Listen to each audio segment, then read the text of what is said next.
오늘 우리 마태복음 3장 예수님 세례 받으신 말씀 가지고 은혜를 나눌 텐데, 오늘 이 말씀을 우리가 말라기 구약 성경 마지막 성경이죠.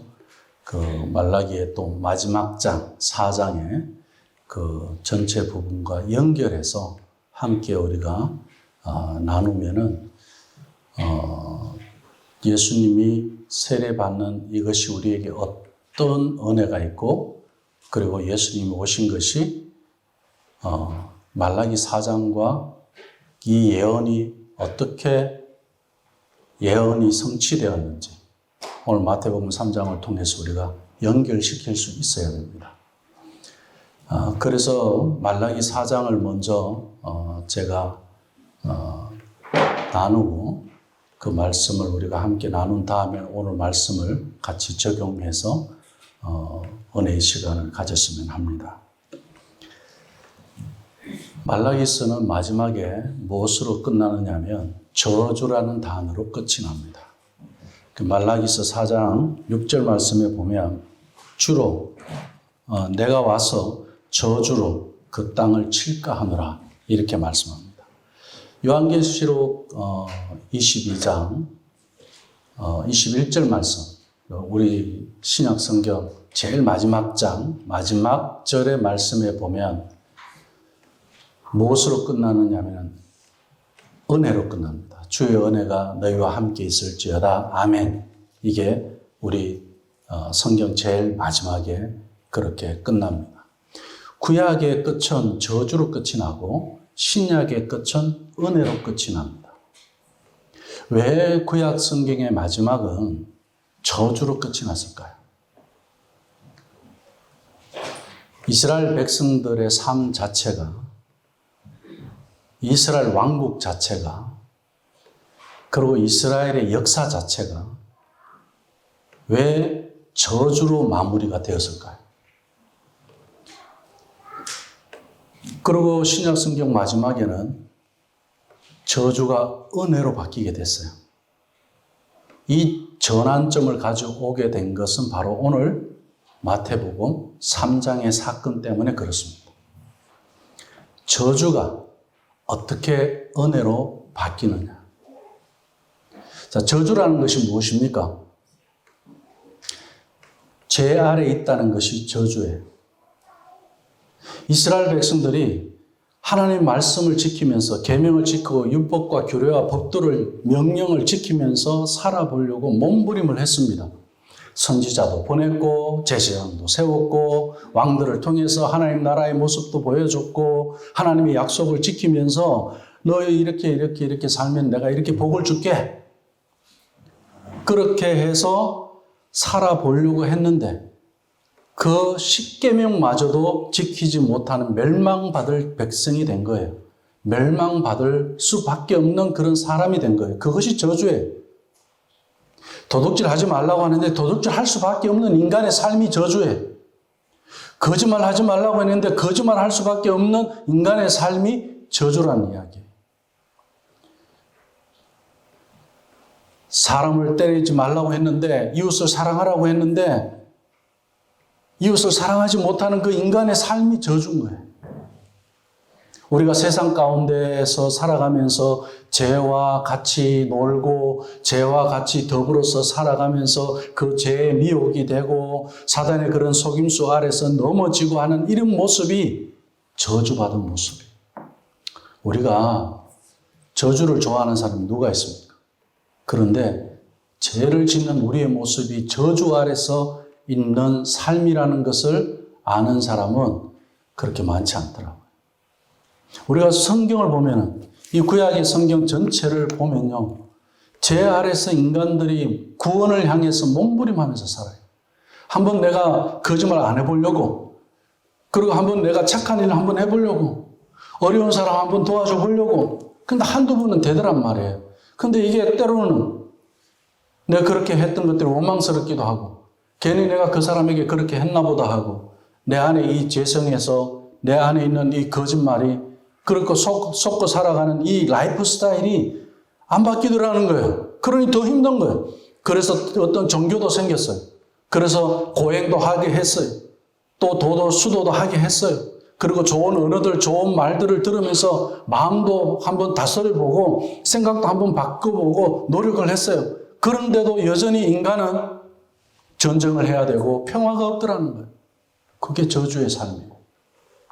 이 저주의 삶에서 누가 자유할 수 있습니까? 욕심 부릴 수밖에 없고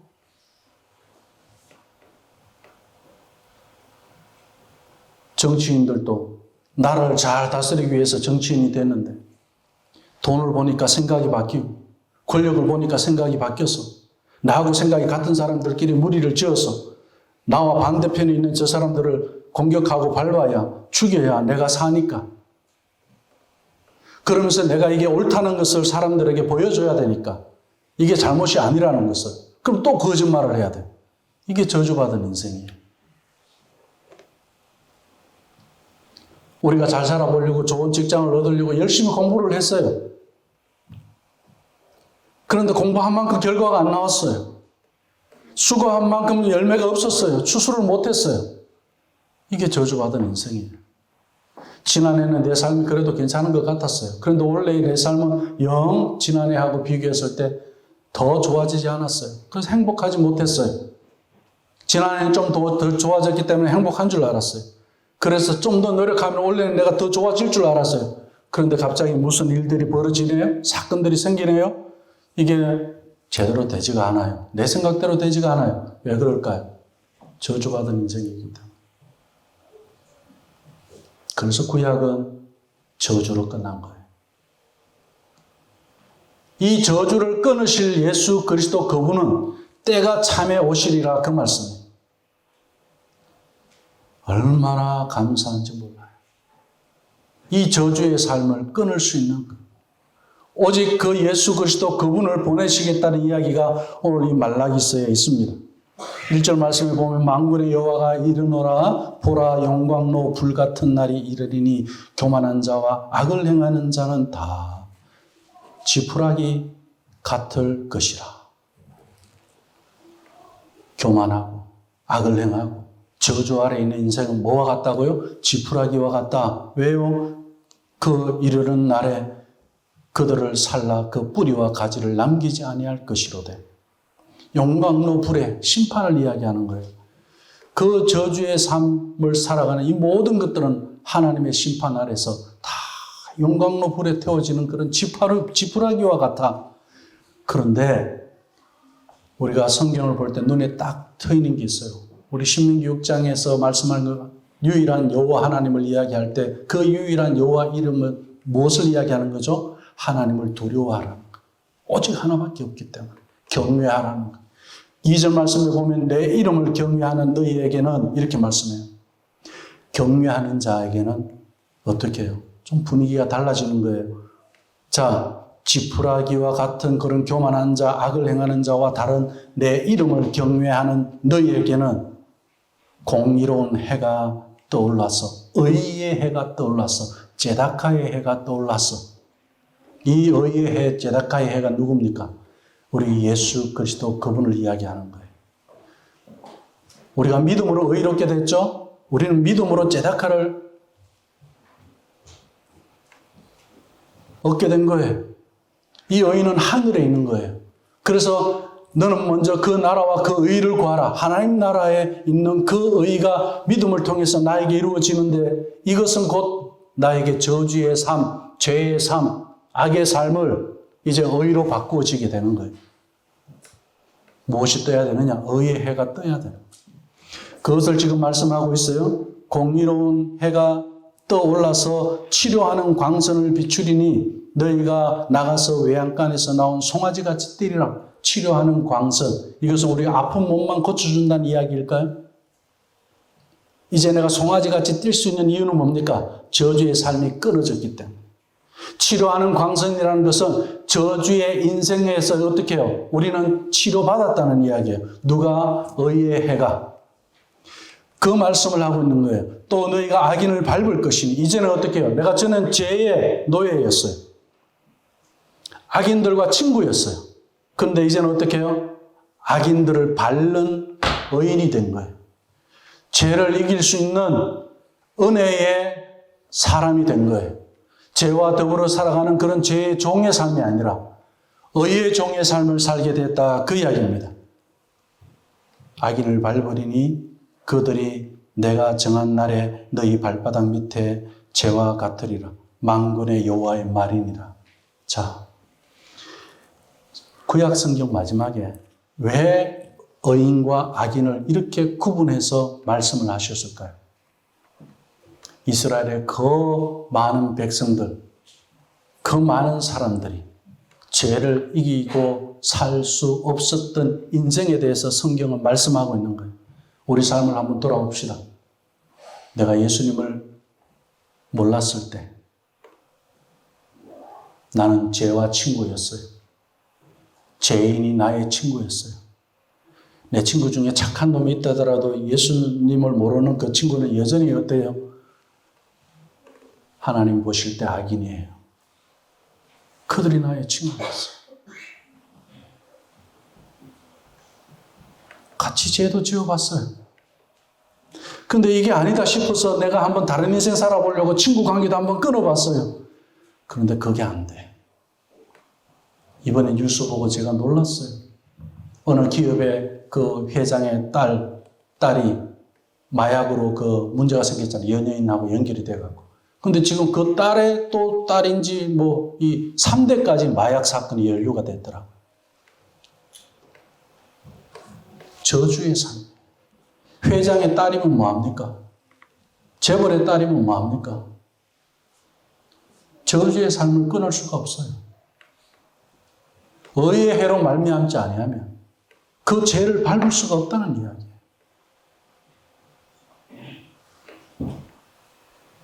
오늘 우리는 이것을 알아야 돼요. 이 문제를 어떻게 해결하느냐는 거예요. 사람들이 왜 철학가가 생기고 왜 세상에 많은 윤리학자나 사회학자 이런 사람들이 생깁니까? 인간을 연구하는 거예요. 연구하면 할수록 답이 나오지 않는 거예요. 부부의 관계에 왜 결혼을 했으면 이혼이 있는지, 그리고 또 부모와 자식의 관계에서 가족이면 왜 가족의 관계에서 그런 다툼과 살인이 있는지, 부모와 자식 간에도 가족임에도 불구하고 왜 전쟁이 있는지, 나라와 나라는 왜 평화가 없는지,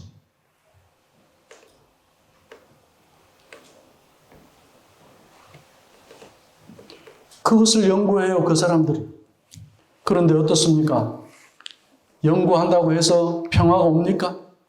연구한다고 해서 우리가 가정의 문제를 다 해결할 수 있었습니까? 해결이 안 돼요. 그런 학위를 받은 사람들, 그런 오피스를 연 사람들, 그런 병원들은 계속 생겨요. 더 많이 생겨요. 그러면 좀 해결돼서 좀 없어져야 될 거 아니에요? 그럼 세상이 좀 달라져야 될 거 아니에요? 세상은 여전히 저주 아래 있다는 사실을 모르는 거예요. 내 친구가 왜 저렇게 제약된 삶을 사는지, 그건 내 친구가 나빠서 잘못된 교육 환경에서 있기 때문에 그건 부분적인 거예요. 부모를 잘 만나서 잘못 만나서, 아니면 내가 환경이 이래서, 그건 부분적인 거예요. 인간 자체의 삶이 저주 아래 있기 때문에 그렇다는 걸 알아야 돼요. 우리가 그것을 오늘 이 말라기서 4장에서 구약 전체를 이 말씀 한마디로 딱 정리해 주는 거예요. 인생은 저주 아래 있다는 거. 이거 어떻게 해결할래? 그 질문을 던지는 거예요. 너도 저주 아래서 살아봤지 않느냐? 죄 지을 때 그때 순간에 좋았을지 몰라요. 거짓말할 거 그때 순간을 넘어갈 줄은 몰라요. 그러나 그것으로 말미암아서 내 인생에 어떤 저주가 왔는지, 내 인생에 어떤 불이익이 왔는지, 내가 그 삶을 끊어야만 함에도 불구하고 이제는 선을 행할 의지가 없어진 거예요. 무감각해져 버렸어요. 도덕에 대해서도. 전에는 제가 20년 전에만 해도요, 캐나다가 그 유괴된 아이 사건 하나만 있어도요, 도시 전체가 난리를 하더라고요. 자주 생기는 일이 아니었어요. 그런데 지금은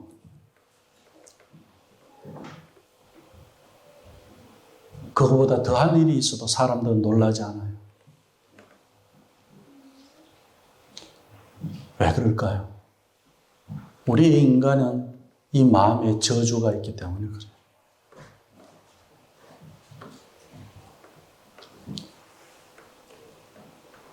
그래서 4절 말씀에 이렇게 이야기합니다. 너희는 내가 호렙에서 온 이스라엘을 위하여 내 종 모세에게 명령한 법, 곧 율례와 법도를 기억하라. 이렇게 말씀하는 거예요. 자, 저주에서 나올 길이 하나 있었어요. 이제 2개가 나왔어요. 하나는 뭐예요? 의의 해가 떠야 되는 거예요. 의의 해 예수 그리스도 그분이 오셔야 된다는 이야기예요. 오늘 말씀은 예수 그리스도 그분이 오셨지만 어떻게 해요? 아직 공생애가 시작되지 않았어요.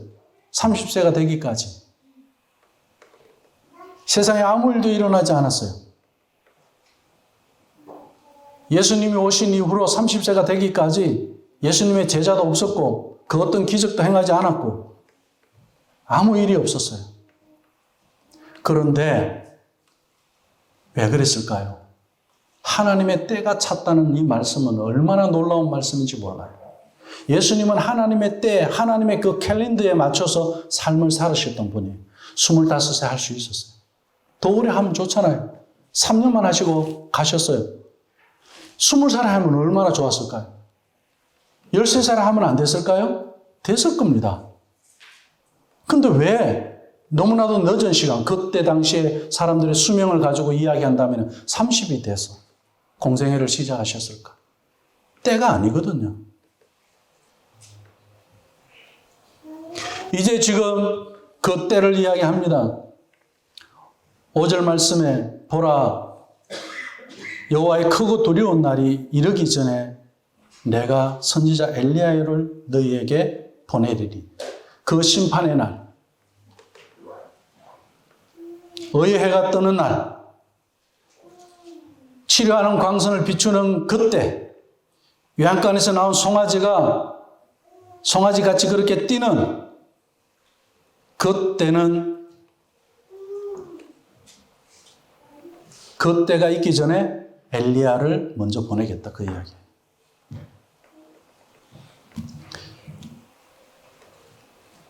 마태복음 11장 13절 14절 말씀에 보면 모든 선지자와 및 율법에 예언한 것이 요한까지니 만일 너희가 즐겨받을진대 오리라 한 엘리야가 곧 이 사람이니라, 그렇게 말씀합니다.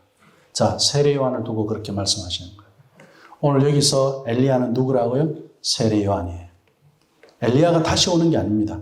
그리고 마가복음 9장 13절 말씀에 그러나 내가 너희에게 이르노니 엘리야가 왔으되 기록된 바와 같이 사람들이 임의로 대우하였느니라 하시니라.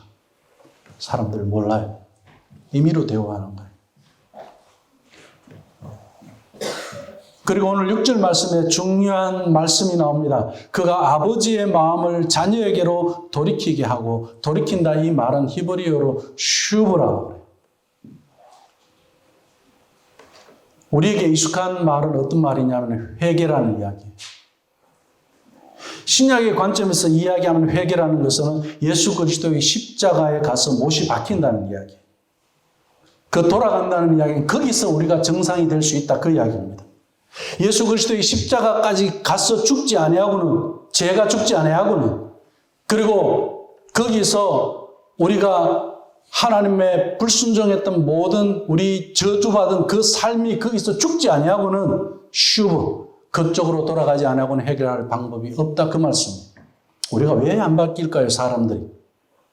목사도 안 바뀌고, 예수 믿지 않는 목사님도 있고, 예수 믿지 않는 장로님도 있고, 교회 다니면서도 예수 믿지 않는 그런 사람들이 있을 수 있어요. 그런데 왜 그런 사람들이 나올 수밖에 없을까요? 왜 그런 사람들이 있을 수밖에 없느냐는 거예요. 여전히 저주 아래서 그들이 살아가고 있느냐는 거예요. 십자가로 돌아가지 않았기 때문에 그렇습니다. 그게 슈브예요. 오늘 여기 말씀에서 아버지의 마음을 자녀에게로 돌이키게 하고, 이것은요, 여기서 자녀는 첫 번째로 누구겠습니까? 독생자 예수 그리스도 그분이에요.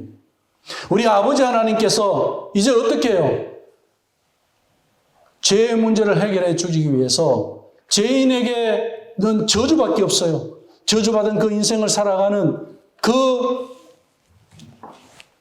그들을 두고 그냥 버려둘 수가 없으니까 죄 없는 우리 예수 그리스도를 보내셔서 그 아들에게 아버지의 마음을 돌이켜 주시는 거예요. 여기서 하나가 되는 겁니다. 그리고 자녀들의 마음을 그들의 아버지에게로 돌이키게 하리라. 여기서 돌이키게 하리라 우리 성경에는 2번 나왔지만 히브리어 성경에는 한 번만 나온 걸로 확인이 됩니다. 슈브 한 단어밖에 없어요. 아버지의 마음이 자녀에게로. 그러면 해결되는 거예요. 자녀의 마음은 아버지에게 돌이키는 것은 해결되는 거예요. 아버지의 마음이 자녀의 마음에 들어갔기 때문에. 그리고 우리 신명기 6장에서 뭐라고 말씀하죠? 내 마음에 새기고 내 자녀에게 부지를 가르치고 아버지의 마음에 먼저 새겨야 되는 거예요. 연결되는 말씀이에요.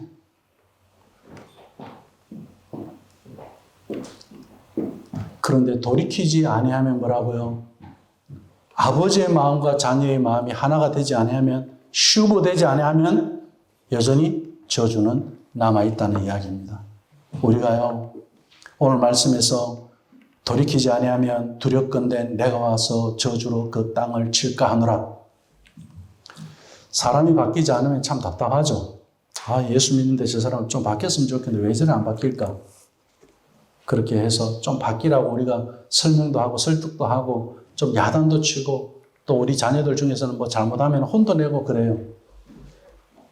그런데요, 사람이 무엇인지 가르쳐야 돼요. 혼내는 거 가지고 해결 안 됩니다. 혼내면 10번이라도 혼내죠. 100번이나 혼내서 바로 잡죠. 하나님 우리에게 어떻게 훈계하시느냐? 마음으로 훈계하셔요. 아버지의 그 마음이 우리 자녀에게로, 우리 예수 그리스도 그분에게서 이루어지는 거예요. 무엇이요? 하나님 나라의 의가 이루어지는 거예요. 그 마음이 내 안에 들어올 때 우리는 죄와 저주에서 해방되는 겁니다. 몇 마디 맞고 몇 번 맞고 내가 그 잔소리 몇 번 했는 거 가지고 우리 아이들이 예수님 잘 믿는다 그런 생각하지 마세요. 그거 가지고 안 됩니다. 슈보해야 돼요.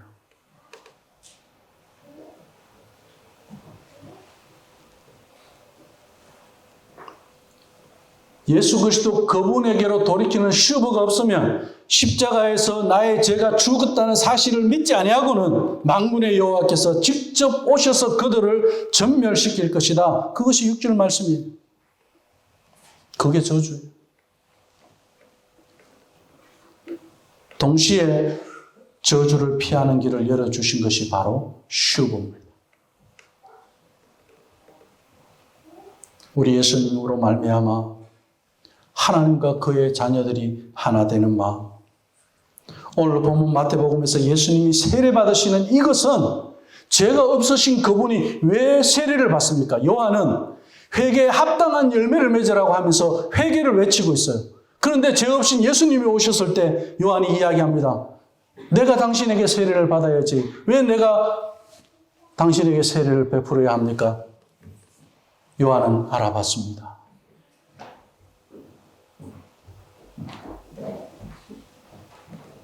예수님은 아니다.